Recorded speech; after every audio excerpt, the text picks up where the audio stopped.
नमस्कार, आप सभी का आज के सत्संग में स्वागत है। ये सत्संग एक अच्छा अवसर है हम सभी को आपस में जुड़ने का। यहाँ हम आध्यात्मिक विषयों पर बात करते हैं। अगर किसी का कोई प्रश्न है तो वो अपने आप को अनम्यूट करके पूछ सकते हैं या फिर कोई कुछ लिखना चाहते हैं तो टाइप कर सकते हैं। तो कुछ प्रश्न पहले से आए हुए हैं, मैं उनको यहाँ पर पेस्ट कर देता हूँ। पहला प्रश्न सुमा का आया है कि कोई देख रहा है इसलिए दिख रहा है, कुछ है इस वजह से नहीं दिख रहा है, कृपया इस पर प्रकाश डालें। देखिए, ये बहुत बड़ी भ्रांति है और इसका संबंध जो है वो दृश्य दृष्टि सृष्टिवाद या दृष्टि सृष्टि या सृष्टि दृष्टिवाद, दोनों तरह के अद्वैत में नियम लागू होते हैं। या जैसी दृष्टि वैसी सृष्टि, या जैसी सृष्टि वैसी दृष्टि। तो आप दोनों तरीके से देख सकते हैं, पर हम दृष्टि सृष्टि पे बात करते हैं कि जो दृश्य है, जो दृष्टा है, वही दृश्य है। अब इसमें दो तरीके से आप इसको समझ सकते हैं। पहला ये कि आप जब देख रहे हैं तभी वो वहां पर है। जैसे चांद की बात करते हैं कि आपने चांद को देखा इसीलिए चांद वहां पर है, तो आप प्रमुख हो गए और आप जब देख रहे हैं तभी चांद है। तो फिर इसमें एक तर्क निकलेगा कि जब आप नहीं देख रहे हैं तो चांद वहां नहीं है। तो वो बड़ा वितर्क सा हो जाता है, मतलब उसमें कोई अर्थ नहीं निकलता, क्योंकि आप नहीं देख रहे, कोई और देख रहा है, तब तो चांद है वहां पर। तो वो हम ठहरा देते हैं कि ये अर्थ नहीं होना चाहिए दृष्टि सृष्टि का। फिर दूसरा अर्थ हो सकता है कि वो पहले से ही है और आप आ रहे हैं जा रहे हैं, यानी कि कभी आप होते हैं और कभी आप नहीं रहते, पर चांद रहता है। अब ये भी दृष्टि सृष्टि अगर आप इस पे लागू करेंगे तब भी लगता है कि आप फिर असत्य हो गए और चांद सत्य हो गया। तो इसको थोड़ा और गहराई से समझते हैं कि जो हम देखते हैं माया का ज्ञान और उससे पहले आत्मज्ञान, तो इन तीनों को जब हम देखेंगे तभी ब्रह्म ज्ञान तक पहुंचेंगे। तो पहले आत्मज्ञान देखना है कि जो कुछ भी बदल रहा है वो मैं नहीं हो सकता, वही आत्मज्ञान है। या जो कुछ भी अनुभव में आ गया वो मैं नहीं हूँ। तो दृष्टि सृष्टि का अर्थ ये नहीं है कि जब आपने उसको देखना शुरू किया तब उसकी कृति हुई वहां पर, आपके कारण उसकी कृति हुई। वो वास्तविक अर्थ नहीं है। और दूसरा अर्थ कि वो पहले से है, आप आ रहे हैं जा रहे हैं, वो भी अर्थ नहीं है। तो इसको अगर आप समझेंगे दूसरी तरीके से समझिए कि ये अद्वैत के स्तर पे इसको पहले लेके चलते हैं कि जो मैं हूं वही दिख रहा है। अगर आप इसको अद्वैत में कहेंगे तो निरर्थक हो जाएगा, क्योंकि अद्वैत में ना देखने वाला है ना दिखने वाला है। वहां पे दोनों का अभाव है, ये दोनों का विलय है, और दोनों हैं भी। तो ये बुद्धि के परे की बात है। तो अद्वैत पे तो दृष्टि सृष्टि का नियम लागू है, क्योंकि वो दोनों हैं। अब हम कह रहे हैं कि वहां दोनों हैं, इस कारणवश वो दोनों वहां पर हैं, तो वो एक ही है, वो दो नहीं है, इसलिए दृष्टि सृष्टि एक है। परंतु जैसे आप द्वैत में आते हैं, जबकि अनुभवकर्ता और अनुभव यानी कि दृष्टा और दृश्य, यहाँ भेद हो गया कि एक देख रहा है और एक दिख रहा है। तो जो देख रहा है वही दिख रहा है। ये द्वैत के स्तर पे बात हो रही है, अभी माया पे नहीं उतरे हम। तो द्वैत के स्तर पे भी ये सही है, क्योंकि जो दिख रहा है वही देख रहा है और जो देख रहा है वही दिख रहा है।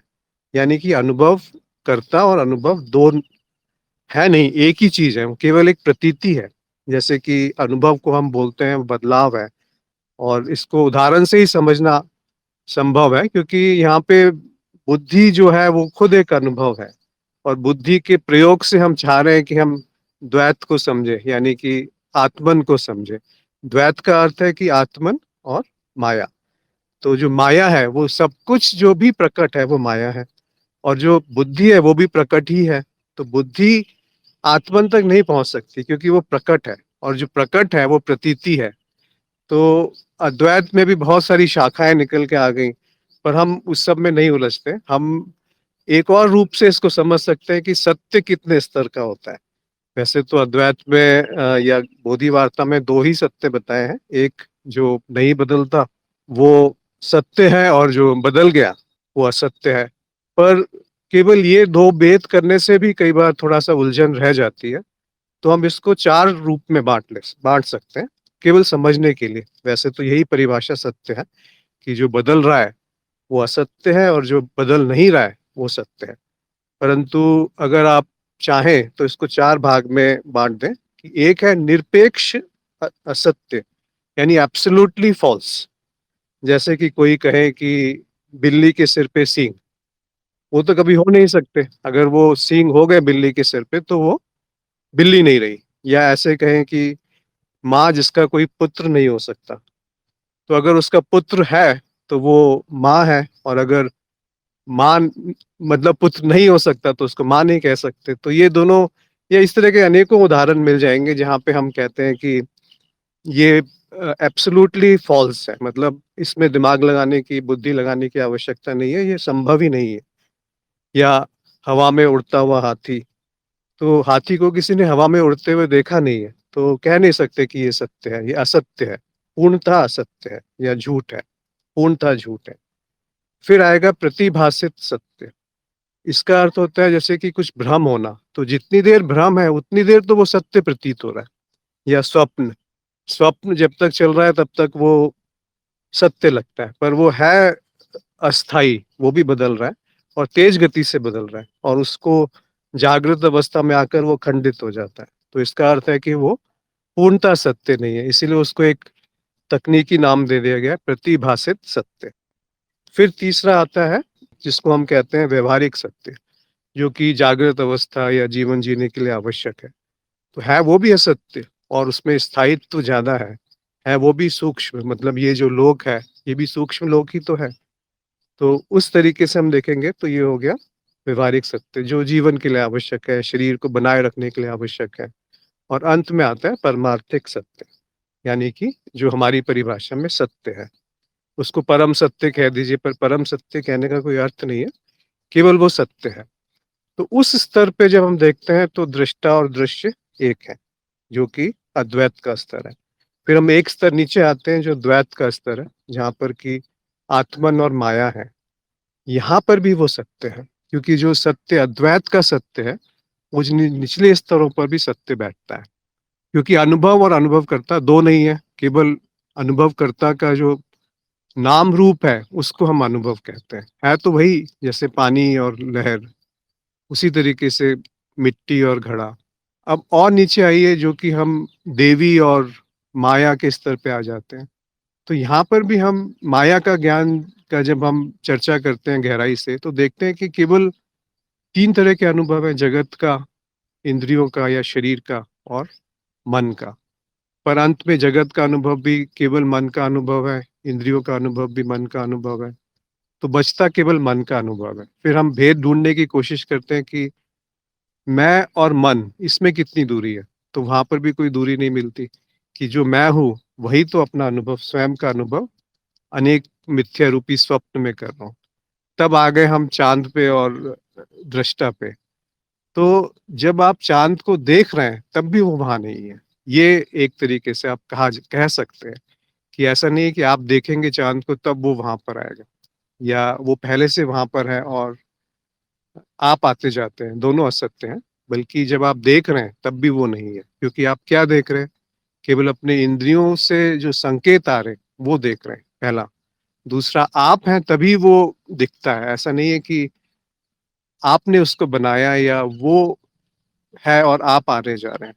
तो सब तरीके से देख लीजिए, तो जो अद्वैत का सत्य है वो निचले स्तर पे भी सही बैठता है, परंतु निचले स्तर का सत्य ऊपर नहीं जाता है। तो इसको बहुत सरल भाषा में कहने के लिए बहुत आप कह सकते हैं कि 2 ही तरह के सत्य और असत्य हैं, पर आप सरल व्यावहारिकता के लिए हम कह देते हैं जो पूर्णतः असत्य है, या फिर प्रतिभासित सत्य है, या व्यावहारिक सत्य है। तो ये तीनों असत्य हैं, पर हम इसको अपनी उपयोगिता के लिए इन 3 श्रेणी में विभाजन कर देते हैं।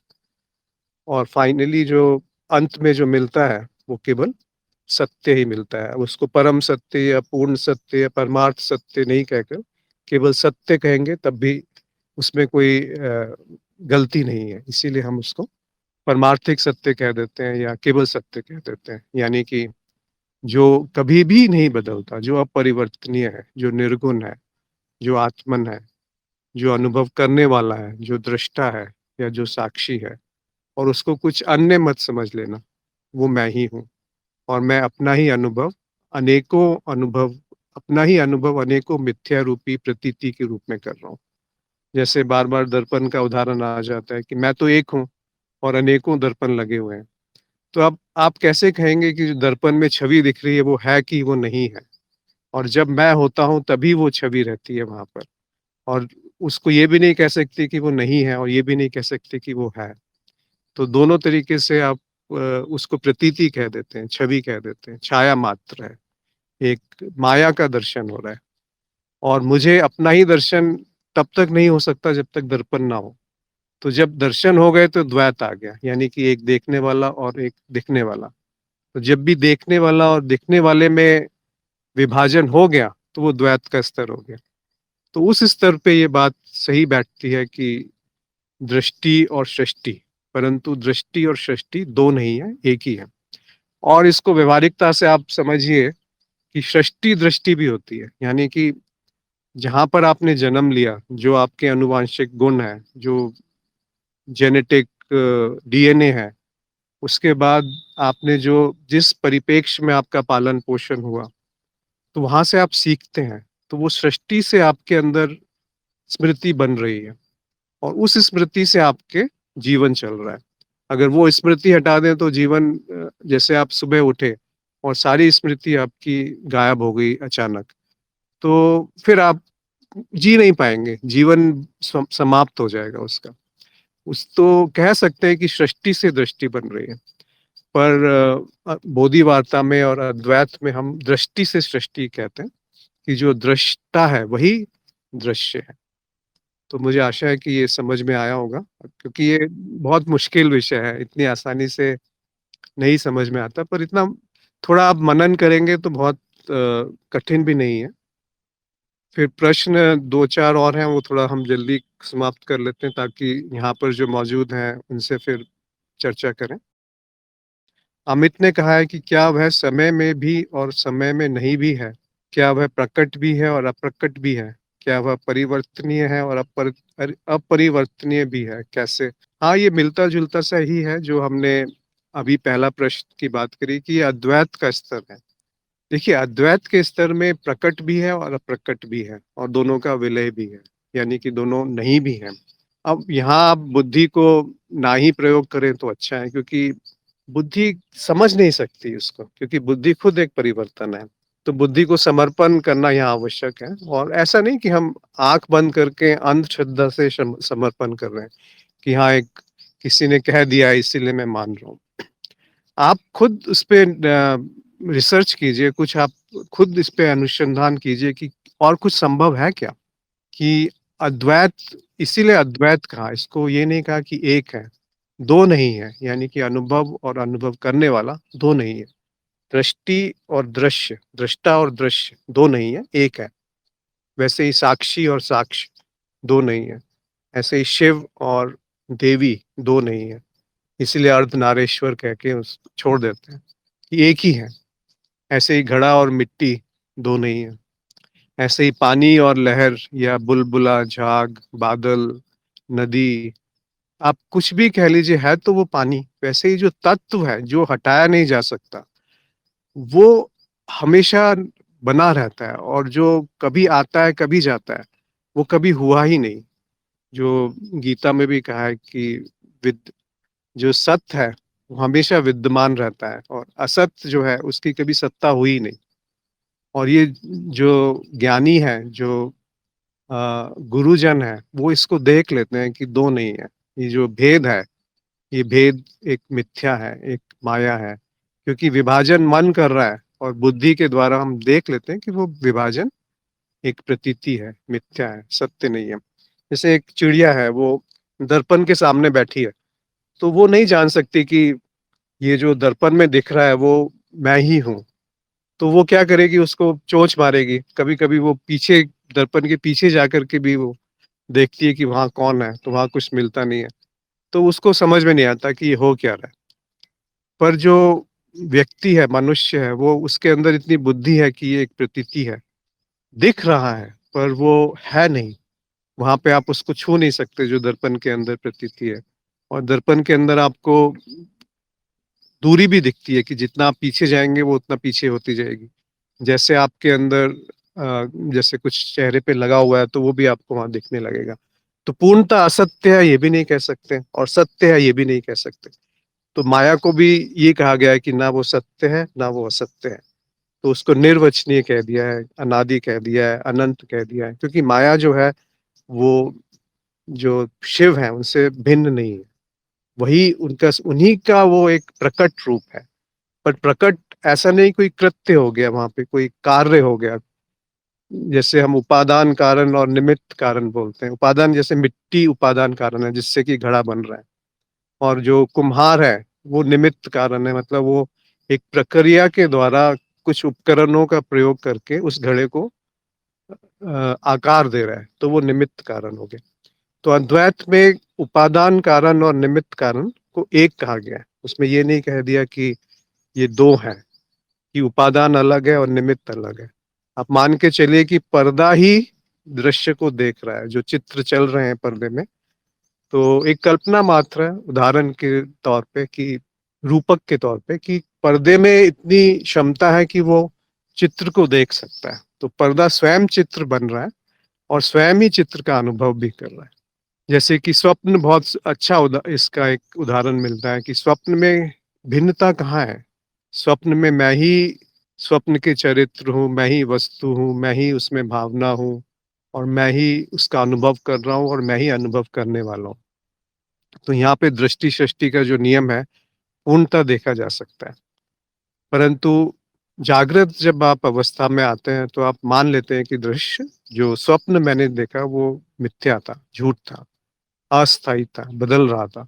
क्यों? क्योंकि आपके अंदर एक जागृत स्मृति जागृत हो गई, जिससे कि आप सपने में जाने से पहले की विचार आपके अंदर, आपको उसके स्मरण हो गया, इसीलिए आप स्वप्न को झूठ कह रहे हैं। अगर वो स्मरण ना रहे तो आप स्वप्न को झूठ नहीं कह सकते। वैसे ही अगर स्वप्न में जागृति आ गई तब भी आप स्वप्न को स्वप्न की तरह जान पाएंगे स्वप्न में रहते हुए। और अगर जागृत से आपको जागना है तो उसको कहते हैं ब्रह्माकार वृत्ति, या वो बहुत तकनीकी शब्द हो जाते हैं, हम सीधे कहें चेतना या साक्षी भाव, कि जो जागृत अवस्था में दिख रहा है उसको हम ये कह सकते हैं कि वो भी मैं ही हूँ, या ये कह सकते हैं कि वो मैं नहीं हूँ क्योंकि वो बदल रहा है। पर ये सब शब्दों का खेल है। देखिए, आपको जिसको समझ में आना है वो, उसके लिए एक संकेत ही बहुत है। और जिसको बुद्धि का घोड़े दौड़ाते रहने हैं, तो वो दौड़ाती रहेगी बुद्धि, उसको कभी छोड़ेगी नहीं। उसमें एक 10 साल, 20 साल, 50 साल, कई जन्म भी बुद्धि शांत नहीं होगी। तो वो तो एक बोझ है। गुरुजी ने पिछले सत्संग में ही कहा था कि ज्ञान भी एक बोझ है। तो ज्ञान केवल एक कांटे की तरह ही है जो दूसरे कांटे को निकालने के लिए प्रयोग किया जाता है। ज्ञान केवल इतना मात्र है कि मैं कोई अनुभव नहीं हूं, मैं अनुभवों को देख रहा हूं। और एक आगे कदम बढ़ना है तो इतना कह देंगे कि दोनों मैं ही हूं। इससे ज्यादा ज्ञान कुछ है नहीं। इसके बाद केवल घुमाव है, भटकाव है। फिर पंडित नहीं बनना है हमको। तो आगे चलते, मुझे लगता है कुछ प्रश्न भी आ गए हैं। आशा है ये अमित को समझ में आया होगा। वैभव ने कहा था कि जब हम नींद से जागते हैं तो हमें जागृति का पता चलता है और हमें यह एहसास होता है कि स्वप्न मिथ्या था, जो भी हमने बात करी। तो क्या ज्ञान के बाद हमें ये मान लेना है कि जीवन मिथ्या है, या उसका कोई ठोस अनुभव होगा कि जीवन मिथ्या है? जैसे कि नींद से जागते हैं तो हमें यह एहसास होता है स्वप्न मिथ्या था। क्या कोई ऐसा अनुभव होगा कि सिर्फ मान लेना है? देखिए, हम अभी भी अनुभवों के पीछे भाग रहे हैं। अगर अध्यात्म में आ गए और ये जाना नहीं कि अनुभव मिथ्या है, तो किसी अनुभव में आप अनुभवकर्ता को ढूंढने की कोशिश कर रहे हैं, तो ये कभी होगा नहीं। केवल देखना मात्र है कि अभी भी अद्वैत है, अभी भी वो दो नहीं है। तो किसी विशेष अनुभव में आप आंख बंद करके 4 घंटे बैठेंगे, समाधि लगेगी, चित्त में वृत्तियां कम हो सकती हैं, पर इसका अर्थ ये नहीं हुआ कि वो द्वैत से अद्वैत बन गया। या अगर आप दृश्य देख रहे हैं तो इसका अर्थ ये नहीं है कि अद्वैत से द्वैत का निर्माण हो गया। कुछ निर्माण हुआ ही नहीं। जो कुछ भी है वो एक स्वप्न की तरह है, इसलिए स्वप्न तुल्य कह दिया गया। बल्कि शंकराचार्य ने तो जागृत को भी स्वप्न कहा है। पर वो एक तरीके से समझाने के लिए क्या है कि स्वप्न के जैसे है, कि जिस तरह स्वप्न में सब कुछ एक है, वैसे ही जागृत में भी सब कुछ एक है। पर व्यवहारिक सत्य के रूप में हम ये कहते हैं कि व्यवहारिकता के लिए हमें द्वैत की तरह व्यवहार करना है, पर देखना है कि वो व्यवहार करते हुए भी अद्वैत ही है। इसका प्रभाव क्या पड़ेगा? इसका प्रभाव ये पड़ेगा कि मन धीरे-धीरे शांत होता जाएगा और मन के शांत होते ही जैसे कि सतह पे बहुत ज़्यादा उद्वेग है। कभी-कभी आप देखते हैं कि सागर में बहुत सारी लहरें हैं, तो उसकी गहराई नापना बहुत मुश्किल हो जाएगा। या तालाब मान लीजिए, बहुत अगर हलचल है, तो उस नीचे क्या है वो नहीं पता चलेगा। पर है तब भी वो एक, जब हलचल थी और जब वो शांत है तब भी वो एक है। तो लहरें कम हैं तब भी वो पानी है, लहरें ज़्यादा हैं तब भी वो पानी है। और लहरों का अस्तित्व उसकी गहराई के बिना नहीं हो सकता कि आप लहरें केवल मौजूद हैं पर सागर में नीचे का पानी आप हटा लीजिए तो वो स्वतंत्र अस्तित्व नहीं है।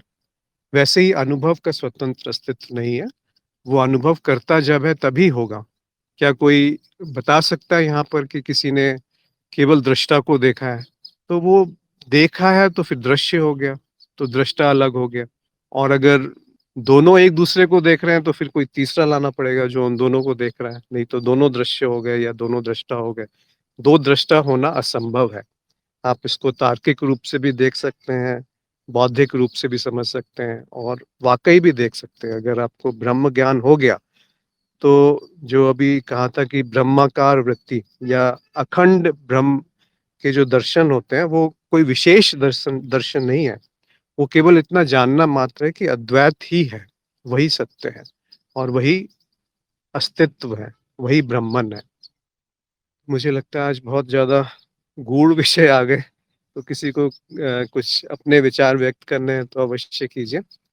इस बीच वैभव ने एक चीज़ और पूछी है कि जागृत अवस्था में प्रयोग और स्वप्न अवस्था के प्रयोग के बारे में थोड़ा अपना अनुभव बताएँ। गुरुजी से रिपोर्ट भेजते समय किन बातों का उल्लेख करना है? कोई दूसरी बातें जिनको इन प्रयोगों के वक़्त ख़ास ध्यान रखना, वो भी बताएँ। ये अच्छा प्रश्न है, क्योंकि प्रयोग क्यों करते हैं ये समझिए। देखिए, प्रयोग इसलिए नहीं करना है कि कोई ख़ास अनुभव है, जैसा आपने पहले प्रश्न में पूछा था वैभव ने, कि मुझे कोई विशेष अनुभव हो जाएगा तब मुझे ये सिद्ध हो जाएगा कि अद्वैत है या आत्मन है या दृष्टा है या साक्षी है, इसीलिए मैं प्रयोग कर रहा हूँ। नहीं, नहीं, वो बात नहीं है प्रयोग करने की। प्रयोग इसलिए करते हैं कि देख सकें कि जो गुरु ने कहा है, वो कहीं ऐसा तो नहीं कि सूक्ष्म शरीर की बात करते हैं, कारण शरीर की बात करते हैं, अद्वैत की बात करते हैं। तो अद्वैत का तो कोई अनुभव संभव ही नहीं है। पर हाँ, सूक्ष्म शरीर का अनुभव संभव है या स्वप्न में जागृत का अनुभव संभव है या सुषुप्ति में, निद्रा में जागृत चेतना आने का अनुभव संभव है। या गुरुजी जब कहते हैं कि कारण शरीर में मैं परिवर्तन करता हूँ या सूक्ष्म शरीर में हम जुड़े हुए हैं, तो वो सब कैसे आप मानेंगे? ये 2 तरीके, या तो आप मान लीजिए क्योंकि गुरु ने 10 बातें बताई हैं, उसमें से 9 तो सत्य निकली जो आपने प्रयोग करके देखे और एक वो बता रहे हैं पर आपका अनुभव में नहीं आया। तो इसीलिए प्रयोग करके आप उसको देख सकते हैं अगर रुचि है, पर ये वैकल्पिक है। ये किसी विशेष अनुभव के पीछे भागने के लिए कोई पागलपन नहीं है। जैसे कि एक सांसारिक व्यक्ति है, वो क्या कर रहा है? कुछ ना कुछ नया पाना चाहता है। जो मिल रहा है, उसकी कद्र नहीं रहती, पर कुछ नया मिल जाए जिससे मुझे और खुशी मिलेगी और जैसे ही वो मिलता है, कुछ दिनों बाद वो निरर्थक हो जाता है। जैसे दुकान में बच्चे जाते हैं, ये खिलौना चाहिए, वो खिलौना चाहिए, दोनों पकड़ के ले आएँगे। 1-2 घंटे खेलेंगे या 1-2 दिन खेल लेंगे, उसके बाद वो कहीं कोने में पड़ा रहेगा। इस तरह से कितने खिलौने इकट्ठे कर लेते हैं क्योंकि अब कोई नया खिलौना चाहिए। वैसे ही जो सांसारिक व्यक्ति हैं, वो इस भ्रम में है कि मुझे कुछ प्राप्त करके खुशी मिलेगी या आनंद मिलेगा, तृप्ति मिलेगी, मुक्ति मिलेगी, तो कुछ साधना करके मुझे कुछ अनुभव होंगे। तो अगर अध्यात्म में भी हम अनुभवों के पीछे भाग रहे हैं, तो फिर वो भी एक तरीके की मूर्खता ही है। उस और ऐसा नहीं है कि अगर आपको कुछ अनुभव नहीं हुए प्रयोग करके तो आपने कुछ मिस कर दिया, आपने कुछ कम है आपकी प्रगति। प्रगति को अनुभवों से आँकना भी गलत है। तो प्रयोग केवल इस कारणवश किए जाते हैं कि अगर आपको सिद्ध करना है कि जो सिद्धांत या जो आपका ज्ञान हुआ है, वो कहीं झूठ तो नहीं है, बिल्कुल निराधार तो नहीं है, तो प्रयोग किए जाते हैं। तो पहले आप सिद्धांत बनाते हैं, फिर प्रयोगों से उनको सिद्ध करते हैं। परंतु जिसकी रुचि नहीं है, वो केवल जागृत अवस्था में अपनी चेतना को अगर जागृत कर पाएँ या साक्षी भाव में रह पाएँ, तो वो धीरे-धीरे करके आप देखेंगे कि चित्त वृत्तियाँ कम होने लगती हैं, शांति, प्रेम, आनंद। अगर आपको शांति, प्रेम, आनंद जागृत में अनुभव नहीं हो रहा, तो सूक्ष्म में किसी अनुभव को लेकर के क्या वो हो जाएगा? अगर साक्षात गुरु जो भौतिक रूप से आपके सामने मौजूद हैं, उनकी बात समझ में नहीं आ रही, तो सूक्ष्म में आकर के कोई नया ज्ञान मिल जाएगा? तो ये असंभव ही है, तो इसके पीछे भागना नहीं है। फिर आपने कहा कि मैं अपना अनुभव बताऊँ, तो मेरे को भी ये प्रश्न आया था कुछ दिन पहले ही, तो मैंने गुरुजी से लिखा, मेरे को लगा गुरुजी बोलेंगे हाँ, हाँ, सूक्ष्म के प्रयोग करो, क्योंकि मैंने बहुत ज़्यादा प्रयोग नहीं किए। तो मैंने उनको लिखा कि गुरुजी मैं आपसे सूक्ष्म रूप में जुड़ना चाहता हूँ। तो मुझे लगा वो प्रेरित करेंगे, हाँ, हाँ, करिए, पर उनका उत्तर आया कि हम पहले से ही जुड़े हुए हैं। अब ये जो वाक्य है, मुझे अनुभव नहीं हुआ, पर उन्होंने कहा है, तो 2 तरीके हैं, या तो मैं इसको सिद्ध करूँ कि हाँ, उन्होंने कहा है, तो मुझे तो अनुभव नहीं हुआ और मैं उसके पीछे ही पड़ जाऊँ कि नहीं, मुझे जब तक मैं नहीं अनुभव करूँगा, मैं उसे सत्य नहीं मानूँगा। दूसरा ये है कि उन्होंने कहा है तो सत्य है, और जब सत्य है तो मैं बिल्कुल स्वीकार भाव में आ गया, समर्पण में आ गया, आनंद में आ गया, शांति में आ गया। अब मुझे मेहनत नहीं करनी है, क्योंकि उन्होंने कह दिया कि हाँ, जुड़े हैं, और मुझे पता है कि किसी भी आधार पे, अनुभव पे और तर्क पे, यही 2 तो हमारे साधन हैं। मैं जब देखता हूँ तो पाता हूँ कि हाँ, 2 हैं ही नहीं, 1 ही है। क्योंकि एक जो मुझे बार-बार, हमेशा, कई बार मैंने कहा है कि पृथ्वी में अनेक विभाजन संभव हैं, प्रतीत होते हैं, पर आकाश में या उससे पहले आप पानी में देखेंगे तो विभाजन नहीं है, हवा में वो भी एक है, आकाश वो बिल्कुल ही एक है, उसमें ऐसा नहीं है कि घड़े के अंदर आकाश है तो घड़े आकाश में विभाजन हो गया। वो जब घड़े के अंदर आकाश है और जो घड़े के बाहर आकाश है, वो वैसे ही तो हैं, एक ही तो हैं। जब घड़ा है तब भी उसमें कोई विभाजन नहीं था, जब घड़ा टूट गया तो विभाजन तो वैसे ही समाप्त हो गया। और मन जो आकाश से सूक्ष्म है, उसमें कैसे विभाजन संभव है? कोई यहाँ पर है जो बता सकता है कि मन में कैसे विभाजन, कहाँ है विभाजन?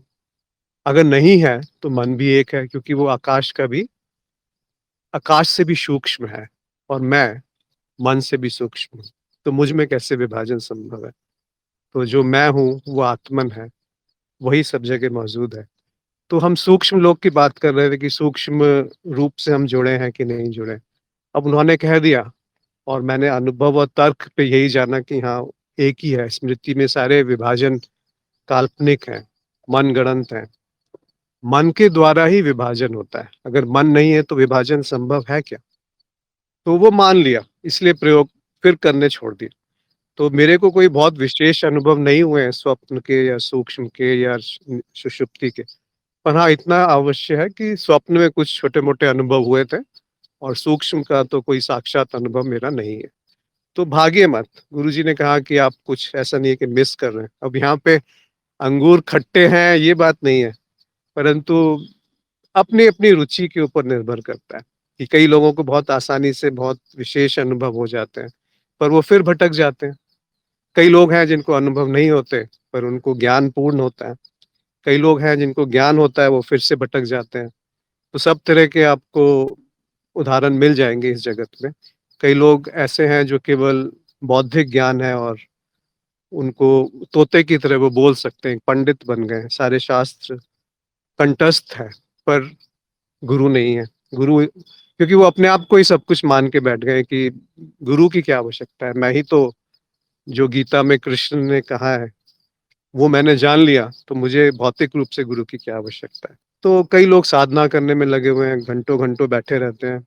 तो सब तरह के आपको यहाँ पर लोग मिल जाएँगे, व्यक्ति मिल जाएँगे। पर आपको अपना मार्ग खुद चुनना है कि मेरे लिए क्या सही है।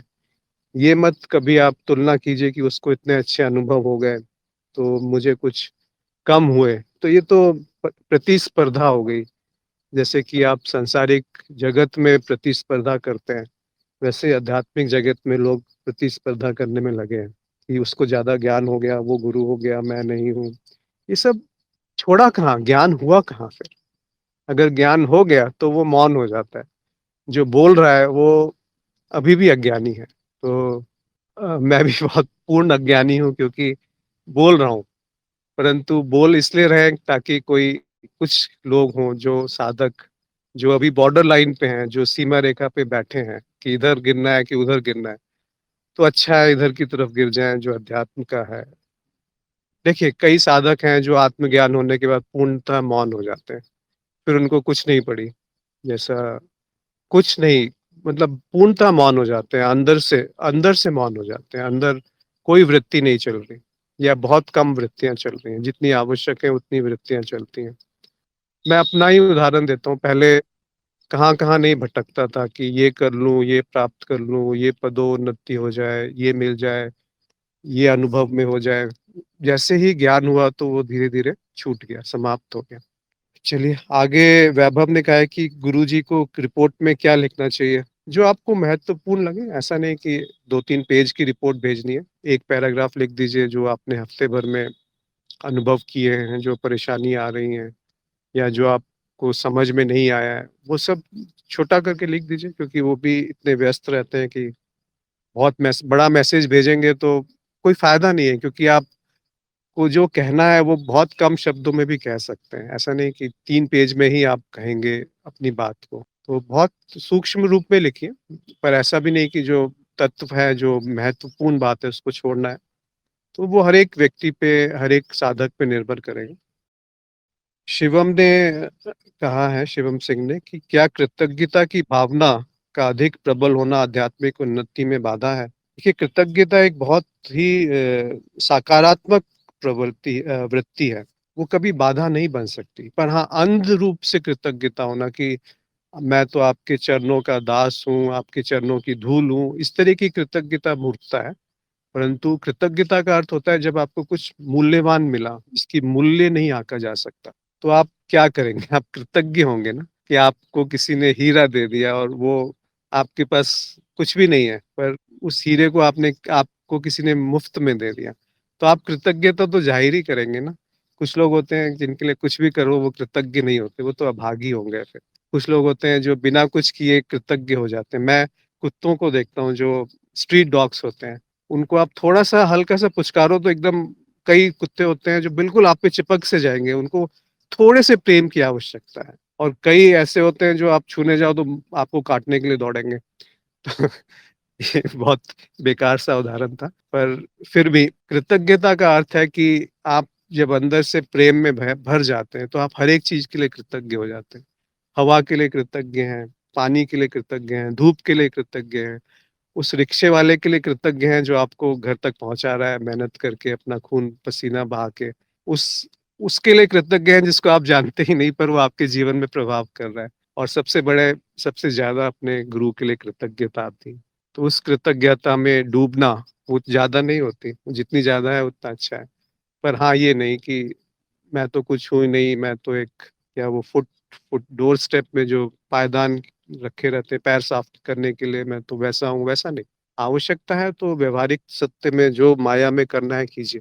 जो ध्वंस मचाना है, जो विध्वंस करना है कीजिए। ये जानते हुए कि मैंने कुछ नहीं किया। और खाली जानना नहीं है, ये विश्वास और पूर्ण निष्ठा होनी चाहिए कि कोई करता नहीं। अगर वो पूर्ण निष्ठा के साथ आप ये कर्म कर रहे हैं कि कोई करता नहीं है, तो फिर वो अकर्मता ही है, एक तरीके से निष्काम कर्म है, एक तरीके से पूर्ण स्वतंत्रता है, मुक्ति है। सूक्ष्म भावना और स्थूल भावना के में वर्गीकरण का आधार क्या है? देखिए, स्थूल भावना जो पशु वृत्ति हैं, उनको स्थूल भावना कहा गया है।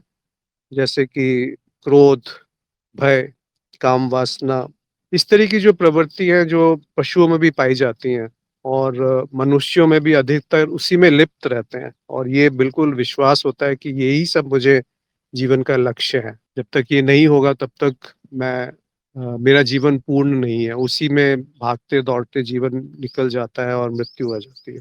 और जो सूक्ष्म भावनाएँ हैं, वो है निस्वार्थ प्रेम, करुणा, जिज्ञासा, इस तरह की जो भावनाएँ हैं जो अपने स्वरूप से आपको मिलाने लगती हैं, जो आप दूसरे की सहायता करना, बिना किसी निस्वार्थ कर्म करना, ये सब चीज़ें जो पशुओं में नहीं पाई जाती। बहुत सारे मनुष्यों में भी ये स्थूल भावनाएँ, सूक्ष्म भावनाएँ नहीं पाई जाती। तो वो सूक्ष्म भावना होती है, इस तरह से वर्गीकरण कर सकते हैं। सिद्धार्थ का एक प्रश्न आया था, ये प्रश्न का उत्तर मैंने दे दिया था, इसलिए मैं इस पे ज़्यादा नहीं बोलता कि ब्रह्म का सार शून्य है, यानी कि कुछ भी ना होना, नथिंगनेस। देखिए, शून्य का अर्थ अभाव नहीं होता, शून्य का अर्थ होता है कि अज्ञेय है, उसको तत्व को जाना नहीं जा सकता, वो शून्य है, या खालीपन, एम्प्टीनेस। नथिंगनेस इज़ गलत है, वो उसका आपने गलत अर्थ निकाल लिया शून्य का, पर उसमें होने का भाव है। हाँ, तो ये जो होने का भाव है, अगर ये होने का भाव है तो ये भी माया ही है। जो आपने आगे कहा है कि तो फिर ये तो माया ही हुआ, बिल्कुल हुआ माया। इसीलिए तो हम कहते हैं कि साक्षी भाव माया है, कि मैं साक्षी हूँ, ये भी एक भाव है, इसीलिए ये माया है। पर ये सबसे उच्च कोटि की माया है, मतलब इससे उच्च कुछ मिलेगा नहीं। जो आत्मबोध है, वो भी यही है कि मुझे मेरा बोध, आत्म मतलब आत्मन और बोध मतलब जानना, तो आत्मबोध ही साक्षी है, साक्षी भाव है। आत्म जो है वो साक्षी है, या आत्मन जो है वो साक्षी है, और बोध यानी कि मैं ही आत्मन हूँ, ये आत्मबोध है। इसीलिए इसको आत्मबोध सत्संग कह दिया गया। तो जो चेतना है या साक्षी भाव है, वही आत्मबोध है कि मैं ही आत्मन हूँ। पर हाँ, ये माया ही है। तो क्या कहा जा सकता है कि ब्रह्म पहले से है या माया? ये तो आपने दो स्तरों को मिला दिया, जो अद्वैत में ब्रह्मन है और माया जो है वो द्वैत में है। तो जब भी दो स्तरों का मिश्रण होगा तो इसी तरह के प्रश्न आएंगे। तो ब्रह्मन में माया भी है और शिव भी है, और दोनों का विलय भी है। उसके बारे में कुछ कहना निरर्थक है। और जब आप कहते हैं कि पहले ब्रह्म आया कि पहले माया आई, ये वैसे ही है कि पहले पानी आया कि पहले लहर आई। क्योंकि लहर जो है वो माया है और पानी जो है वो ब्रह्मन है। तो दोनों तो साथ में ही है ना, कब अलग करेंगे आप उसको? पानी कुछ और भी बन सकता है। तो माया और पानी, मतलब पानी और लहर और माया और ब्रह्मन को भी हम उदाहरणों के रूप में ही कहते हैं, क्योंकि ऐसा कोई वो है कि वो अतुलनीय है ब्रह्मन, उसके जैसा कुछ है नहीं। तो उसको आप कैसे उदाहरण देंगे? फिर उदाहरण इसलिए भी देना है कि और कोई तरीका नहीं है समझने के लिए या समझाने के लिए। तो आगे चलते हैं। मधु ने लिखा है कि अवधारणा के माध्यम से समझना आसान होता है, जैसे कोश का मॉडल या चित्त की परत का मॉडल आदि। और कोई भी अपने अपरोक्ष अनुभव के आधार पर इसे बना सकता है जो तार्किक हो।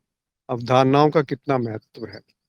अवधारणाएं महत्वपूर्ण है, जैसे आपने खुद ही कहा और खुद ही उत्तर भी दिया है, आपके प्रश्न में ही उत्तर समाहित है कि अवधारणाओं से आप जैसे अभी हम बात कर रहे थे कि उदाहरण या रूपक या उपमा जो दी जाती हैं, वो इसलिए दी जाती हैं कि संकेत मात्र है कि उस तरफ आपको देखना है। जैसे कि गुरु आपको संकेत कर रहे हैं कि वो चांद है।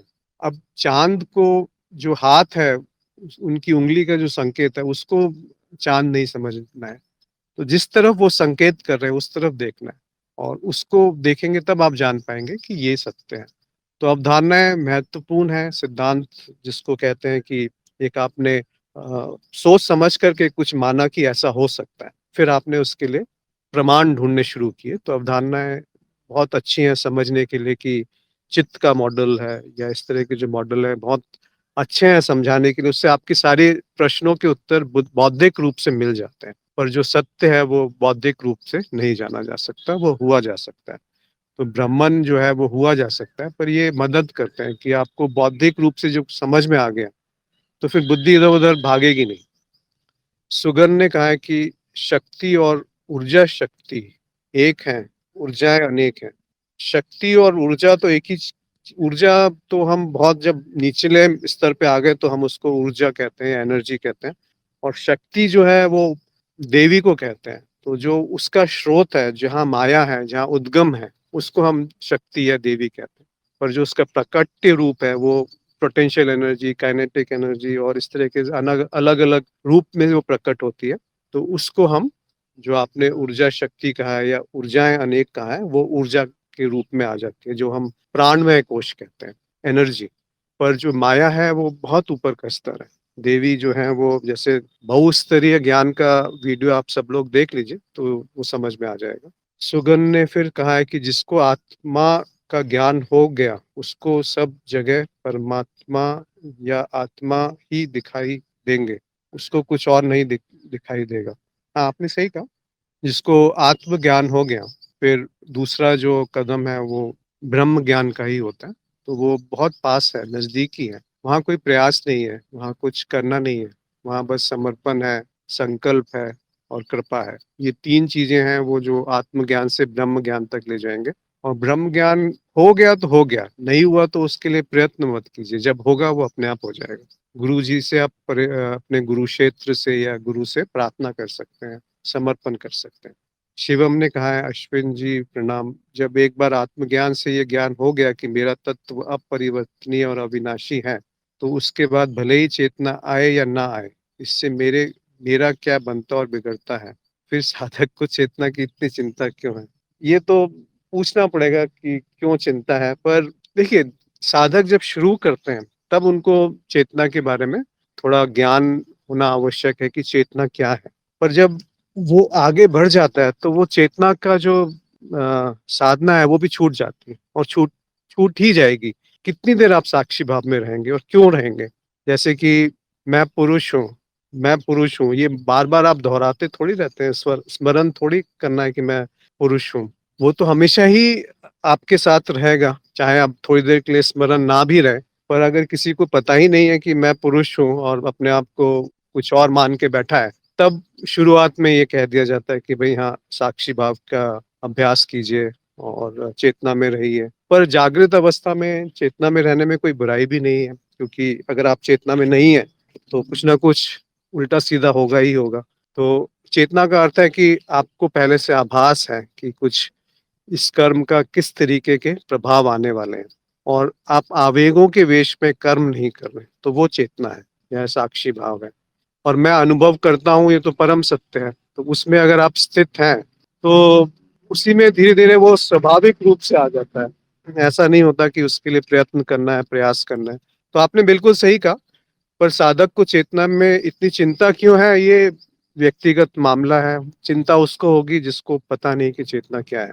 और अगर चेतना क्या है ये नहीं पता और चेतना के प्रयोग कर रहे हैं या अभ्यास कर रहे हैं, तो फिर वो सब इधर-उधर गलत हो जाता है। इसीलिए हमेशा साधक को गुरु से निर्देश लेते रहने चाहिए कि मैं ये कर रहा हूँ, इस तरीके से प्रभाव आ रहे हैं। और जब तक वो नहीं करेंगे और मार्गदर्शन नहीं होगा, तो भटकाव के बहुत सारी संभावनाएँ हैं। सुमा ने कहा है, खिलौने के पीछे पड़े हैं। जी। शिवम ने कहा, जब तक अखंड चेतना में रहकर या विवेक बुद्धि रखते हुए तंत्र प्रयोग से संपूर्ण माया की मिथ्या या चित्त की सभी अवस्थाओं की मिथ्या का ज्ञान नहीं प्राप्त किया जाएगा, तब तक व्यवहारिक रूप से आत्मज्ञान दृढ़ नहीं होगा। मेरे हिसाब से ये वैभव के प्रश्न का उत्तर है। गुरुजी ने भी कहा है कि वास्तव में माया की मिथ्या को अनुभव के स्तर से ही जाना जा सकता है, बौद्धिक रूप से पूरा काम नहीं बनता है। हाँ, जिनकी रुचि है वो अवश्य करें, और गुरु की बात को, उनके कहे हुए वाक्यों को ऐसे ही ना मान लें। अगर आपकी रुचि है तो अवश्य प्रयोग करें, और जब अनुभव में प्रयोग से सिद्ध हो जाता है कुछ, और जो उन्होंने कहा है वो आप प्रयोग करके उसको फिर से देख लेते हैं कि ऐसा ही है, तो आप पूर्णतः दृढ़ निश्चय उसमें बन जाता है। तो जिनकी रुचि है वो अवश्य प्रयोग करें। पर उसके लिए पागलपन नहीं होना चाहिए कि अगर आप हफ्ते भर, 10 दिन, महीने भर प्रयोग कर रहे हैं और अनुभव नहीं हुए, तो आपको लगने लगे कि नहीं, नहीं, या तो उन्होंने जो बताया वो झूठ है, या फिर मेरे अंदर कुछ कमी है। तो इस तरीके से भी नहीं समझना चाहिए, वो भी निरर्थक है। जिसे हम जागृत या भौतिक जगत कहते हैं, हल्दर ने कहा, वो भी सूक्ष्म ही है, क्योंकि ये जगत भी मन रूप है। बिल्कुल सही कहा आपने। आप, ये जो जागृत अवस्था है, ये भी तो सूक्ष्म अवस्था ही है। तो यहाँ पर ज्ञान होना आवश्यक है, यहाँ पर चेतना का जागृत होना आवश्यक है, जो कि जागृत है, जो कि ज़्यादा स्थायी है। सुमा ने कहा है, I join 10 minutes late, if you have time can tell once again. नहीं, आप दोबारा बोलेंगे तो बाकियों का भी समय व्यर्थ होगा। मैं ये रिकॉर्डिंग भेज ही देता हूँ, तो थोड़ी देर में आपको रिकॉर्डिंग मिल जाएगी। उसको आप सुन लीजिए। उसमें अगर कुछ और प्रश्न है तो अवश्य पूछिएगा। मधु ने पूछा है कि क्या तंत्र प्रयोग आवश्यक है? नहीं, आवश्यक बिल्कुल नहीं है, और अगर आपकी रुचि है तो कीजिए, पर किसी अच्छे मार्गदर्शन में ही करना चाहिए। तंत्र ऐसी चीज़ नहीं है जो अपने आप ही आप शुरुआत करें, बिना किसी मार्गदर्शन के या गुरु के। और दूसरी बात, तंत्र का अर्थ क्या है? तंत्र का जो सीधा सरल अर्थ है कि जो तकनीकी, जो उस टेक्नोलॉजी इज़ तंत्र। मतलब एक है आप नॉलेज, आपके जो सिद्धांत हैं, उसको जब अप्लाई करते हैं वो तंत्र है। तो तंत्र से आप भागेंगे कैसे? पर तंत्र का जो नाम है वो इतना ज़्यादा खराब हो गया है कि उसको हम लोग गलत अर्थ ही निकालते हैं। पर जैसे ये मोबाइल का प्रयोग कर रहे हैं, ये भी तो एक टेक्नोलॉजी का ही उपयोग है, तंत्र ही है। पर हाँ, वैसे तंत्र नहीं करने चाहिए जिसमें किसी की हानि हो, या आप इच्छा पूर्ति के लिए तंत्र कर सकते हैं, पर वो फिर किसी न किसी के मार्गदर्शन में ही होना चाहिए। तो और किसी को कुछ कहना है जो आज के विषय में बात करी, या अपना कोई मत रखना चाहें, कोई प्रश्न है तो कह सकते हैं, क्योंकि मैं ही बोलता रहा हूँ वो ठीक नहीं है। किसी को कुछ कहना है तो अपने आप को अनम्यूट करके कह सकते हैं, जो भी बात कही। जैसे कि दृष्टा दृश्य सुमा ने पूछा था, तो वो बहुत थोड़ा-सा गूढ़ विषय है। उसको 3 स्तर पे ही देखना चाहिए। अद्वैत के स्तर पे दोनों एक हैं, द्वैत के स्तर पे भी दोनों एक हैं, और माया में भी 3 दोनों एक हैं। परंतु उसको किस तरीके से आप समझ रहे हैं, व्यावहारिक रूप से दृष्टा दृश्य एक हैं, ये मानना ठीक नहीं रहता। क्योंकि व्यावहारिकता के लिए आपको जो आवश्यक है वो करना है, पर ये जानते हुए कि वो एक ही है, और जो देख रहा है वही दिख रहा है, और जो दिख रहा है वही देख रहा है, 2 नहीं हुए वो। पर ये कहना कि वो पहले से मौजूद है और मैं आता जाता हूँ, ये तो गलत बात है, क्योंकि मेरे बिना कुछ होना संभव नहीं है। और मैं हूँ तभी तो अनुभव आ रहे हैं। कभी ये संभव है कि मैं नहीं हूँ और अनुभव हो रहा है? तो मैं हूँ तभी तो अनुभव है। तो सारे ही अनुभव, चाहे वो जगत हो, शरीर हो या मन हो, वो मेरे होने से हैं। तो होना मात्र है, उसको किसी बौद्धिक रूप से समझने की आवश्यकता नहीं है। और भी किसी को कुछ कहना है तो अवश्य कहें। शिवम ने एक अ, मैसेज भेजा है कि आपका बौद्धिक ज्ञान, कोई कुछ कहना चाहता है? आदरणीय अश्विन जी, गुरु जी प्रणाम। हाँ, नमस्कार। मैं ये कहना चाहता था कि जैसे आत्मा की शक्ति से ही जैसे शरीर, मन और बुद्धि सब काम करते हैं, तो शरीर में जो ये ग्लैंड काम करती हैं, वो आत्मा की शक्ति से ही करती हैं। शरीर में क्या पूछा आपने? शरीर में क्या काम करता है? ग्रंथियाँ जो काम करती हैं, ग्रंथियाँ। ग्रंथियाँ, अच्छा, अच्छा। वो देखिए, आत्मा और शरीर को आप मिलाइए मत। आत्मा का अर्थ है जो अनुभव कर रहा है, जो आत्मन है, जो दृष्टा है। आत्मन की शक्ति से कुछ नहीं हुआ है। ऐसा नहीं कि आत्मा ने कुछ बना दिया शरीर और उसमें वो कुछ इंटरफेयर कर रहा है उसको काम कराने के लिए, ऐसा कुछ नहीं है। आत्मन केवल दृष्टा है। जो कुछ भी हो रहा है वो चित्त में हो रहा है। तो शरीर भी एक चित्त की परत है। उसमें जो ग्रंथियां हैं वो भी एक ना एक परत है। ग्रंथियों का अर्थ क्या होता है कि कुछ इकट्ठा होना एक जगह, गांठ जैसी। तो जी। ग्रंथियों को आप 2-3 तरीके से समझ सकते हैं कि वो चक्र हैं, उनको भी बोलते हैं कि ये ग्रंथि, हृदय ग्रंथि, और पूरा उसका तख्तियाँ नहीं पता है। परंतु हुँ, वो सारी जो ग्रंथियाँ हैं, ऐसा नहीं कि आत्मन से जड़ और चेतन के बीच में कोई ग्रंथि बन गई है, ऐसा नहीं हुआ है। हुँ, हुँ, जड़ जो है वो भी चेतन ही है, उसमें अभी वही हमने बात की कि वो 2 नहीं है। आत्मन का ही प्रकट स्वरूप अनुभव है। तो अनुभव में या चित्त में सब कुछ हुँ, संभव है। तो उसमें शरीर, शरीर में ग्रंथियाँ, वहाँ पे चक्र, वहाँ पे जो भी घटनाएँ घट रही हैं, उसका हुँ, कारण मत ढूँढिए। कारण आपको कुछ मिलेगा नहीं। केवल ये मिलेगा कि दृष्टा है, जो आत्मन है, हुँ, वो हुँ, केवल देख मात्र रहा है। वो उसमें प्रतिभागी नहीं है, उसमें इन्वॉल्व नहीं है। ना उसके लिए पीछे उसने, आत्मन ने कुछ करके वो बनाया है। वो हो गया, प्रकट है। और जो, जी। जैसे आप मिट्टी और घड़े का उदाहरण लेते हैं, अगर मिट्टी घड़ा नहीं भी है, हुँ, हुँ, तब भी तो उसका आकार, तब भी तो कुछ ना बिल्कुल। कुछ जी। वैसे ही आत्मन का जो साथ ही माया है। कभी ऐसा नहीं कह सकते कि आत्मन है और माया नहीं है, या माया है और आत्मन नहीं है। और ये भी नहीं कह सकते कि आत्मा ने माया का निर्माण किया है, इसीलिए आत्मा को अनादि और अनंत कह देते हैं। तो आत्मा तो क्योंकि निर्गुण है, इसीलिए उसके बारे में कहना भी मूर्खता है। जैसे किसी ने शायद एक ऊपर प्रश्न लिखा था कि आप ये कह रहे हैं कि वो अज्ञेय है, जो अस्तित्व हुँ, है या मन है वो अज्ञेय है, उसका तत्व शून्य है। तो ये भी तो शब्द मात्र हो गए, ये भी तो एक तरह की मान्यता हो गई। या तो वो भी बात सही है, क्योंकि आपने ये कह दिया कि अज्ञेय को मैं जानता हूँ कि वो अज्ञेय है। तो इसका अर्थ तो हो गया कि आपने उसको पकड़ लिया बुद्धि पे, पर वो फिर गलत हो जाएगा। इसीलिए वो यहाँ पे समर्पण की ज़रूरत है कि वो अज्ञेय है या शून्य है, ये सब शब्द मात्र हैं। इन पे भी नहीं उलझना है। ये देखना है कि हाँ, ये जो है, ये भी संकेत हैं। ये शब्दों में बोलना पड़ता है क्योंकि और कोई तरीका नहीं है हमें अभिव्यक्ति का या प्रसार करने का, या एक एक जगह से दूसरी जगह आपको अगर ज्ञान प्रसार करना है या संचार करना है, तो शब्दों का प्रयोग करना ही पड़ता है। पर जब आप मौन हो जाते हैं, तो उस मौन में, गुरु के मौन में, आपको सारा ज्ञान स्वयं मिलने लगेगा। फिर कहीं बाहर से किसी साधन की आवश्यकता नहीं है, शब्दों की आवश्यकता नहीं है। फिर आपको किसी से पूछने की आवश्यकता नहीं है कि जो ये मैं देख रहा हूँ या सोच रहा हूँ, कहीं ये झूठ ना हो जाए, किसी और से कुछ सुन लिया, तो ये कहीं गलत ना सिद्ध हो जाए। तो सद्गुरु जब आते हैं, तो वो जीवन में आपको स्वयं पता चल जाएगा कि हाँ, ये मेरा अंतिम लक्ष्य है, अंतिम पड़ाव है। उसके बाद अगर कुछ नया मिला, तो आप जाके गुरु को बताइए, वो आपको बोलेंगे हाँ ठीक है, तुम्हें नया मिला तो मुझे बताना आके, फिर मैं भी अपने शिक्षा में परिवर्तन कर लूँगा। तो इस तरह का वो होता है कि कुछ मिलेगा नहीं, चाहे आप 10 साल, 20 साल, आप वही दोहराव होगा। चाहे कोई भी शास्त्र पढ़ लीजिए, किसी भी गुरु को सुन लीजिए, वही बात सुनाई पड़ेगी जो सद्गुरु ने कही है। अगर वो सद्गुरु हैं और अगर इस तरह का आपसे उनका संबंध बन गया है, फिर आपको भटकाव नहीं आएगा, फिर कोई उलझन नहीं पैदा होगी, कभी पैदा नहीं होगी। चाहे आप शास्त्र पढ़ें, ना पढ़ें, कुछ करें, ना करें, साधना करें, ना करें, कुछ ना करें, परंतु वो ज्ञान एक बार होना है, गरम तवे का।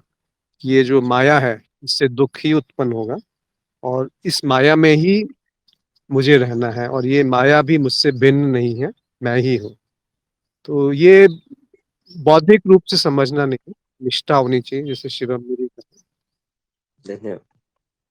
जी, तो आगे चलते हैं। शिवम ने कहा था कि ये आपका बौद्धिक ज्ञान है, जब साधक का संकल्प इतना बढ़ जाता है कि इच्छा मात्र से वस्तुओं का निर्माण कर दें, तभी ये अनुभव होता है कि सब चित्त निर्मित है।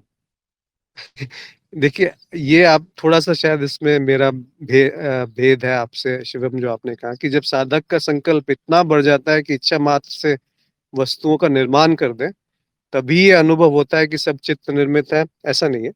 सभी कुछ चित्त निर्मित है, वो पहले भी आपको पता चल सकता है या अनुभव हो सकता है। उसमें ये सिद्धि आने की आवश्यकता नहीं है कि इच्छा मात्र से ही आप वस्तुओं का निर्माण कर दें, तभी ये बात सिद्ध होगी। नहीं, ऐसा मुझे नहीं लगता। मधु ने कहा है कि आज के समय में भक्ति मार्ग में काफ़ी पाखंड है, पर क्या यह मार्ग गलत है? देखिए, कोई मार्ग गलत नहीं होता, चाहे वो भक्ति हो, ज्ञान हो या ध्यान हो या कोई भी मार्ग ले लीजिए। आप भक्ति के बिना ज्ञान नहीं कर सकते और ज्ञान के बिना भक्ति नहीं हो सकती। तो भक्ति और ज्ञान अलग-अलग है ही नहीं। अगर आप भक्त हैं, तो आप परम ज्ञानी हैं, और अगर ज्ञान है और भक्ति नहीं है, तो ज्ञान भी नहीं हुआ। दोनों एक ही हैं। पर हमने गलत समझ लिया, भक्ति का अर्थ समझ लिया कि ईश्वर कहीं दूर बैठे हैं या परमात्मा या खुदा या क्राइस्ट कहीं बैठे हुए हैं और मैं उससे कुछ प्रार्थना करूँगा तो मुझे कुछ मिल जाएगा जो मुझे भौतिक जीवन में सहायक होगा, मुझे खुशी मिलेगी, आनंद मिलेगी, और गुरु से कोई प्रश्न नहीं पूछना, उनकी बातों पे आँख बंद करके विश्वास कर लेना, ये भक्ति है। तो ये भक्ति थोड़ी है, शिव जी के आगे जाके पैसे चढ़ा दिए, दूध चढ़ा दिया, उसमें गलत कुछ नहीं है, आपकी भावना महत्वपूर्ण है। परंतु अगर ज्ञान है, तो आप देख पाएँगे कि जो ज्ञानी है, वही भक्त है। अब जैसे रामकृष्ण परमहंस का उदाहरण आप बिल्कुल स्पष्ट रूप से देख सकते हैं कि उनमें भक्ति भी है और ज्ञान भी है। और वैसे ही विवेकानंद हैं, वो ज्ञान मार्गी थे, पर वो ध्यान भी करते थे, भक्त भी थे और सब कुछ थे। ऐसा नहीं कि उन्होंने जो उनके गुरु ने कहा वो बातें आँख बंद करके मान ली। पर ऐसा ही नहीं कि वो क्वेश्चन्स ही करते रहेंगे, प्रश्न ही पूछते रहेंगे। एक अच्छा-सा उदाहरण मुझे याद आता है कि एक व्यक्ति कुएँ में गिर गया, मतलब इतना ज़्यादा पानी नहीं था कि वो उस मतलब डूब गया उसमें, थोड़ा-सा पानी था पर इतना गहरा था कि वो ऊपर नहीं आ पा रहा था। तो वो रात के समय गिर गया था, तो जैसे सुबह हुई तो कुछ गाँव वाले आए वहाँ पे, तो उन्होंने देखा वो गिरा हुआ है, तो वो आया, उस मतलब जो गाँव वाले थे उसने बोला मैं रस्सी लेके आता हूँ और आपको निकाल दूँगा। तो वो जो अंदर गिरा हुआ व्यक्ति था बोलता है, "नहीं, नहीं, नहीं, पहले मुझे ये बताओ कि वो रस्सी ठीक होगी कि नहीं ठीक होगी? पहले मुझे ये बताओ कि मेरे को तुम आधा ऊपर करोगे और फिर नीचे तो नहीं फेंक दोगे?"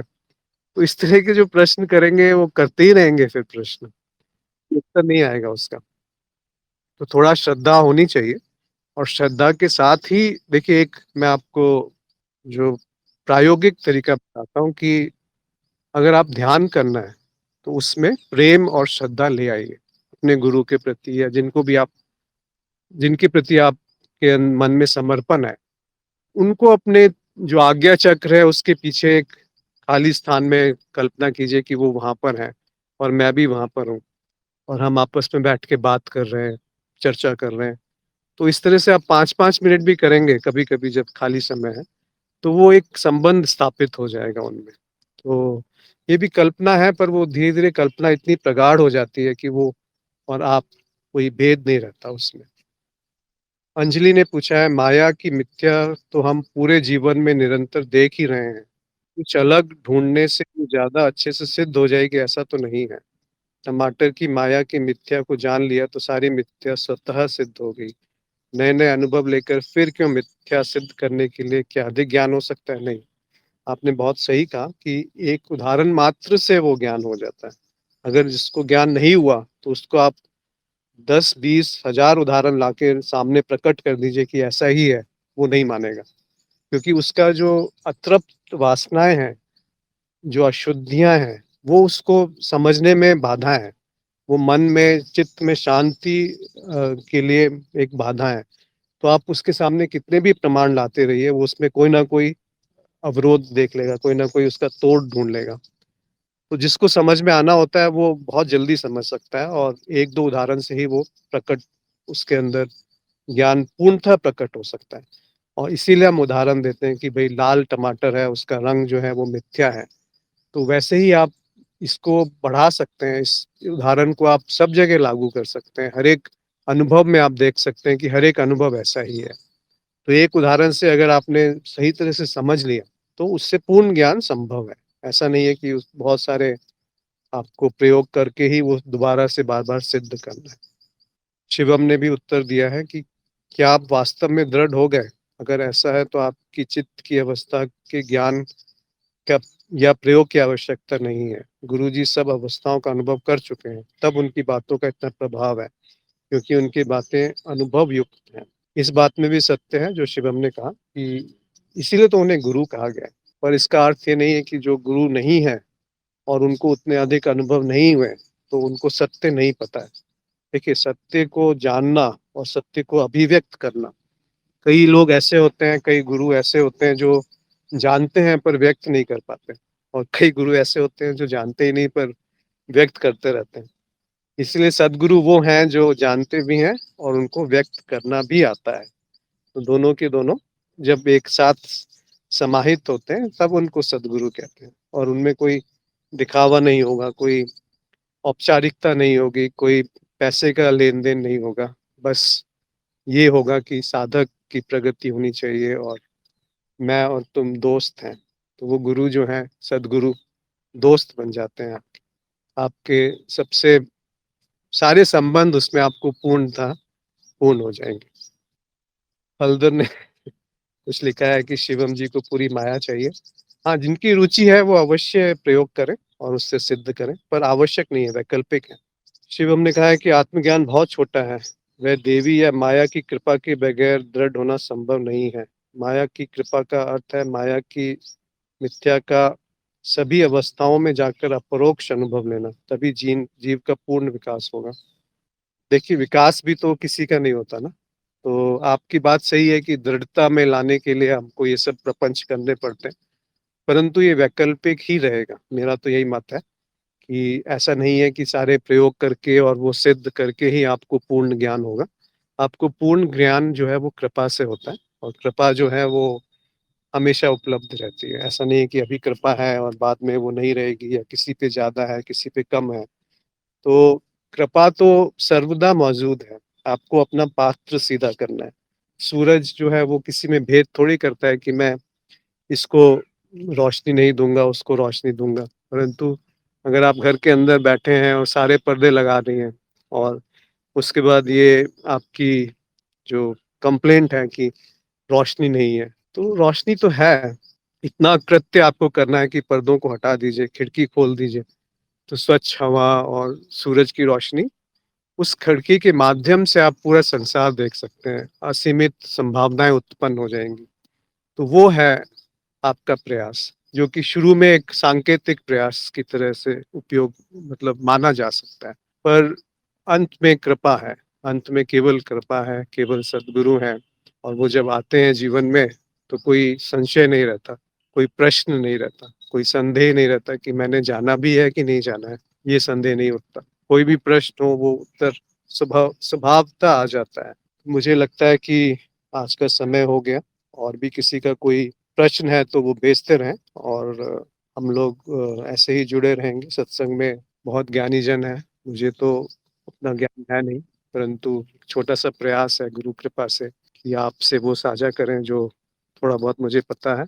तो कभी-कभी तो मुझे लगता है कि मैं इतने ज्ञानी जनों के समक्ष बोल रहा हूँ, ये भी एक तरीके की चमत्कार है।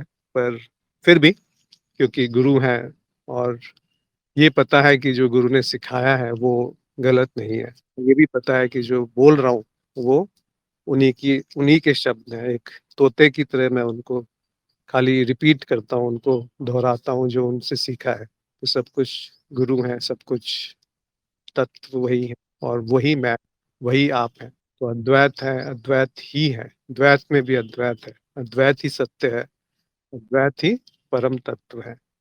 अद्वैत ही परमार्थिक सत्य है और अद्वैत ही साधारण सत्य है। आपको ये नहीं कि कोई विशेष अनुभव में उसको ढूँढना है, बस एक जागना है, एक दृष्टि को एक विशेष बुद्धि चाहिए, एक विशेष दृष्टि चाहिए कि आप स्वयं को पहचान पाएँ। तो इसी भावना के साथ, इसी स्वेच्छा के साथ, एक शुभ इच्छा के साथ आज हम यहाँ सत्संग बंद करते हैं। धन्यवाद।